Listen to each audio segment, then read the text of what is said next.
ரொம்ப செலக்டிவாக பண்ணுறதுக்கான காரணம் என்ன? அவ்வளோதான் ஆஃபர் வருது அப்படின்னு சொல்லலாம். உண்மை அதுதான். பட் என்ன அப்படின்னா வந்து நம்ம டிவிலேருந்து வந்ததுனால அங்கே நிறைய பேசிட்டோம் நம்ம. அதனால வந்து அடுத்து ஃபர்ஸ்ட் ஸ்டார்டிங்கில் பண்ணுற படங்கள் கொஞ்சம் அதுலேருந்து வேற மாதிரி பண்ணலாம், சீரியஸாக பண்ணலாம் அப்படின்னு தான் ஒரு 3 படம் பண்ணியிருப்பேன். ஸோ இப்போ வந்து அதுலேருந்து அடுத்த ஒரு இது கலர் ஒன்று பண்ணோம், டாக்கட்டிவாக பண்ணோம் அப்படின்னு சொல்லிட்டு ஏன்னா டேரக்ட் தெரியுன்றதுனால அவருக்கு வந்து இந்த கேரக்டர் நான் பண்ணுவேன். ஏன்னா த்ரூஅவுட்டாக வர கேரக்டர். ஏன்னா நாங்கள் 2 பேரும் கம்ப்ளீட்டாக இதாக இருப்போம். அவருக்கு ஒரு கேரக்டர் ரிவர்சல் இருக்கும், எனக்கு ஒரு கேரக்டர் ரிவர்சல் இருக்கும். ஸோ அது ஒர்க் அவுட் ஆகும்னு அவர் பிளான் பண்ணார். ஸோ அதனால தான் இந்த கேரக்டர் இந்த படம். ஸோ உங்கள் இதில் வந்து பார்த்தீங்கன்னா அந்த காவல்துறை உங்கள் நண்பன் படம் வந்து மிகப்பெரிய எல்லாருக்குமே உங்களை கொண்டு போய் ரீச் பண்ணிச்சு.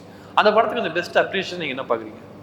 பெஸ்ட் அப்ரிசியேஷனா இல்லை, அந்த படத்தில் வந்து டேரக்டர்ஸ் ஒரு ஷோ ஒன்று போட்டோம். இந்த படத்தை பார்த்துட்டு வந்து அவங்களுக்குள்ள ஒரு டிபேட் நடந்தது அந்த கேரக்டர் பற்றியும் அந்த படத்தை பற்றியும்.